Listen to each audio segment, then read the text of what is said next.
Today's daf is daf ches. We are going to begin daf zayin amud beis eisvei.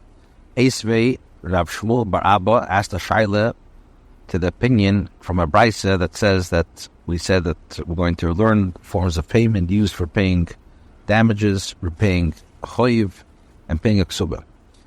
Ein lei ela idis, if the leva has only superior quality land, hulam gave him in a idis. So all of them collect from the idis. Beninis, if he only has Beninis lands, Kulam gave him Beninis. So then all of them collect from the Beninis. Ziburis, if he only has Ziburis, Kulam gave him Ziburis. They all collect from the Ziburis. However, Idis Beninis Ziburis, if he had Idis, Beninis, and Ziburis, so the Allah is like this. Nizakin, if it's damages, Idis, so you collect from the Idis. Somebody owes money, Beninis, you collect from the Beninis. However, if he only has Idis or Beninis, what if he only has, let's say, Idis and Beninis? So the Allah is Lezakin, when it comes to the Zakin, Beidis, that's Beninis. However, Beninis or Ziburis, then Zakin Bachay Beninis, Ziburis. Idis or Ziburis, if only has Idis and Ziburis, Lezakin Beidis, so the Nizaki gets Yidis, gets Ziburis. Now, what's the question? We learned in the middle case, we learned that if the leva has Beinis and Ziburis, or the case, let's say, of the Nizakin, or the Ksubasisha, so the Nizakin, the Balchev gets Beinis, Ksubasisha, Ziburis. Now, we are especially Shaman. If you reason, and the basin appraises his land based on the quality of the land, the one is higher for the damage, so then the also initially is so then let the Bainis, let the Idius land be classified as let the Bainis land be classified as Idius, and you can tell the Balchev to be directed to collect from the Ziboris. So my answer is not my skin. What are you dealing with over here? Idis. A case where the time the borrower took the loan, he also had Idis, and then he sold it. So accordingly, no matter how land is appraised at the time that the loan was given, his Bainis land would be classified as being a Ziburius, a Bainis. So the Balchev on the borrower's land, which took effect from the moment the loan was given, takes effect with regards to the intermediate quality land. Therefore, Balchev retains his right to collect from the land, regardless of the fact that by the time of the collection, it was the borrower's best land, and at that point, could be reclassified as a land of Idis. Kalmar Chizdi says the same thing. Actually, Idis had Idis and Wachara, and he sold it. Hafnam Nistabra makes sense. The fact that another Bryce says, Beinis Ziburis and Zakin Beinis Balchev Substitution Ziburis. If the Balchev has only Beinis Ziburis, so the Zakin gets Beinis, Balchev Substitution gets Ziburis. So Kashina Dadi. So now these two Bryces are difficult, as they contradict each other. Why? Because the Bryce above teaches that in the case the Balchev collects the Chayiv from the Beinis, whereas the surprise teaches that he collects the Chayiv from the Zakin Beinis. This must be, and also this in that case, such a case, since his Beinis land was his best land, is classified as Idius. Accordingly, no lien take effect through the guard. To be by same that he did not have Idius and he sold it. The Kasha, the Shavah Beinis Shalek Idis Talma. First case, or I should say the second Bryce is talking about a case where his Beinis was the Idis Talma, and Kandale Shavah Shalek Idis Talma. First Bryce is which the Beinis was not equivalent to the quality of the Idis Talma. Another answer, or I could say where the borrower's Beinis, which is the best land he owns, is equivalent to the Beinis of the world. This is what they're arguing. In Marcel Rishlei Shaman, that we appraise the Balchev based on the quality of his other land, so that his best land is classified as superior quality land and the creditor has no claim on it. Umar Sabar, and the Tana, the first brisa holds that B'Shalei Yishomin praises the Choy based on the quality of the land of the world. If you know, Ravina says another way, the contradiction of the brisa is that the brisa be the Ula Pili.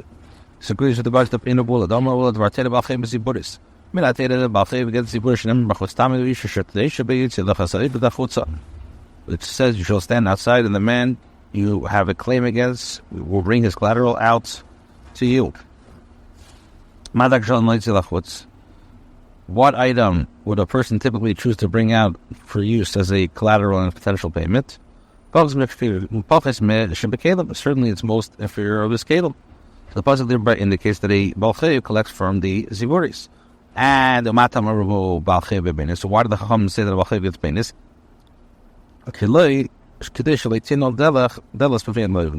In order that the lock we don't want people not to stop lending. So if the balchev were limited to collect only from ziburis, they would be hesitant to give out loans. The chachamim, the Tana, the first price is an opinion that the ruling is according to the opinion of Ula, that Ula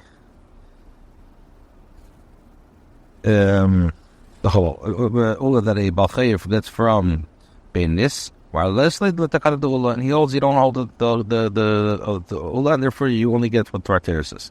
If a person owes money, if one owes money to pay damages, repay a loan and pay a woman's the zakin, you have balchev and you have ksubasisha, and he owns now all three of them, Benis, Zuburis, and Idis. Now, if he sold all the land to one person or let's say, if he sold all the land to one person or three people simultaneously, all the buyers should place the land's prior owner with regards to the payment of his chayv. At the time when each chayv was created, each creditor gained a lien on the plots of the balchev, from the leva, which they have the right to collect. Now, this shibud, this lien, remains in effect even if the land is sold. So then after the sale, each creditor can collect from the plots of the land which they have a lien. Currently, damages are collected from the superior quality of the land, the loan is repaid from the intermediate quality of land, and the marriage contract is paid from the ziburis. Now, if he sold the plots of land one after the other, all the creditors collect from the last buyer, regardless of the quality of the land he purchased. If the buyer does not have sufficient land purchased from the debt to pay all the debts, then the creditor takes the land, he has and collects the remaining sums for the one who purchased land before him. And if he also does not have sufficient land, and gave him they collect from the rest from the other before the one before him, the first buyer. Chacham instituted that the balchev may not collect from the land that a guy sold, even though it's technically still linked to them, as long as the balchev still has sufficient means to which repay the debt, as we learned in the Gemara in Gittin. Accordingly, after the sale of the first plot of land, the creditor's rights to collect are restricted to the land that remains in the possession of the balchev, the debtor, and they gain the lien on it, irrespective of its quality. Therefore, even if the land is sold, the rights to collect are restricted to that land, and only if the value of that land is insufficient to cover the cost of the chayiv, may they utilize the original shibud that they had on the plots of land that were sold. Gemara clarifies, what is the case of where they sold all the land to one person? If we say that it means simultaneously sold all the land to one person, then it's a question. Now that the Brisa teaches that if he sold the land to three different people, where it's possible to say that the sale one then preceded the other sale. I don't know. So when you say they all replace it's necessary to teach. Allah is the same in the case where all the plots of land were simultaneously sold to one person. Rather, the case of Bizachazah. And Benizak so the same with regards to damage, say the same thing. He could threaten to return the bill of sale of the inferior quality land of the debt, which would force the injured party to collect directly from the debt of the inferior quality land. Since the buyer can do so, he can effectively force the injured party to collect from the purchased intermediate quality land instead of fulfilling his rights to collect from superior quality land. And the Brisa teaches that in this case, each party collects from the land that was originally lien to him, which means that damages are collected from the superior quality land, which is mashma that this threat would not be effective. When we're talking about Bei Yasmi, we're dealing with a case where the debtor died and the inheritors are his orphans, the Lav B'nei Pinoinin, which are not subject to the obligation to repay the debt to their father. When one dies, his monetary debts are not inherited to his children. And therefore, the lien or the creditor rests solely upon the buyer of the land. Any lien that was in effect with regards to the land he owned at the time he incurred the obligation remains, and his creditor can therefore collect what they are owned for the land, even if it's the possession of a buyer. Therefore, one cannot say that the ruling in the Brisa is based on the fact that the buyer had threatened to return the bill of sale to the debt, or in the case of his orphans. In this case, even if he were to return to the bill of the sale, the creditor will not be able to collect from the land now in the orphan's possession that they received it anew, not as an inheritance from the father. Therefore, the creditor can still collect from the plots of land that remain with the buyer. Now, the Gemara suggests another explanation. Rather, not all the creditors can collect from the superior quality of the land, which was the last plot of land purchased from the debtor. This time, what's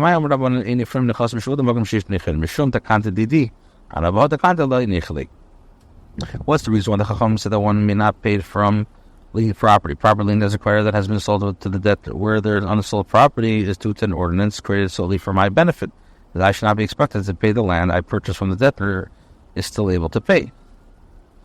If that takana were to be in effect in that case, all the liens would be in effect with regard to the superior quality of land. In this case, I do not find this takana satisfactory for me. I would prefer the lien for each creditor to remain in effect with regard to that land, and I will give each of that land. If a person says, I don't want to take on the chachamim, we listen to him. So what does it mean such as this? A woman gets exuberant, but a woman can say, I will not be sustained, but I will not do my work. You will keep my earnings. Since his obligation to sustain her is only for her benefit, she may forego her sustenance and retain her earnings for herself. The Gemara discusses the limitation on the buyer's ability to refuse the benefit of the chachamim. It's obvious that if the buyer sold of the land that he purchased from the Balchev, either the Benes is Buris or Shir is the fun of, and he retained in his possession only the idios, so the halacha is that that all the creditors may come and collect from the idios. The hachrenehi for the idios, he would not the hachrenehi Benes is Buris less than the Beta must remember who Benes is Buris lenechlu with the kantel of the Rabbanan. Why? Because the intermediate quality and the inferior quality land were in his possession. He would not be able to say to the creditors, collect from that intermediate quality land and from the inferior land. And it's not satisfactory for me to avail myself of the Tachanas Chacham. Now that he has sold the land of the intermediate and inferior quality, or we cannot unilaterally waive his ordinance without the consent of the second buyer. The second buyer benefits from the Takana since it compels the creditor to collect from the first buyer, and he will therefore certainly not agree to waive it. Now, what if the first buyer sold the idios and he left over the Benes Ziburis? What's the halacha? So by the member also could go immediately. So by the thought that all the creditors should come and collect from the idios, since the land was the last plot of the land of the Balchev's possession, the creditor's rights of collection was restricted to the land, irrespective of the fact that it was subsequently sold twice.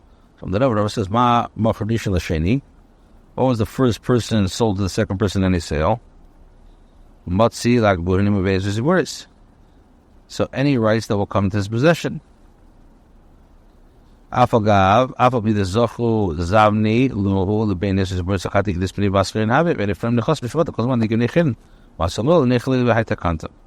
so since if the creditor were to come to the first possession while he was still in possession of the three plots, you could have had them collect from the intermediate quality and inferior quality.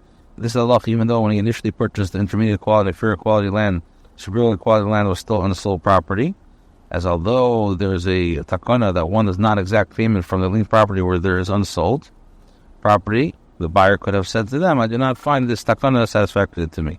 Rabbi continues, therefore, since the first buyer has the rights to say, so the second buyer can also say to them, collect from there. Is when the second buyer purchased the superior quality land, that the you He purchased it with understanding that he also acquired all the rights that the first buyer had with regards to that land. Accordingly, he also acquires the rights to insist that the creditor collect from the intermediate party in the inferior land. Amar Rava, and a related ruling, Rava says, if Reuben sold all of his fields to Shimon simultaneously, and now Shimon proceeded to sell one field of those purchased to Levi, and then the Balchei of the Reuben, now the Balchei of Reuben comes, but if he wants, he can collect. If he wants, he can collect from Shimon. If he desires, he can collect from Levi. And we said that this is only where the Levi purchased Beinis from Shimon. I was one Edis Viziburis, but if he purchased Edis Viziburis later, so if you could say, for this reason, I was particular to purchase either Edis and Ziburius, which is a land that's not fit for you to collect from a creditor. Now, if Levi purchased a Beinis, only where he did not leave some there. Because Levi is unable to say to the creditor, I left a place for you, a plot of land in Shimon's possession from where you can collect. But if he did, he doesn't collect from him. Why? Because Levi can say, I left a place for you for which to collect. Our Rabbi says another thing. If, in the case of Reuben who sold the field, it leaned to his creditor to Shimon with a guarantee, meaning that Reuben agreed to reimburse Shimon should Reuben's creditor collect the debt from the fields. And now Reuben's creditor came and seized the field from Shimon. So Allah is that Reuben can go and litigate with his creditor and claim that he already repaid the debt and assist the field be returned to Shimon. He can't say that I have nothing to do with him. Because Reuben can say to him, if you extract the field from him, Shimon will return to me and demand that I reimburse you for the loss. So I am involved in this matter. I don't want Shimon to have rulings against me.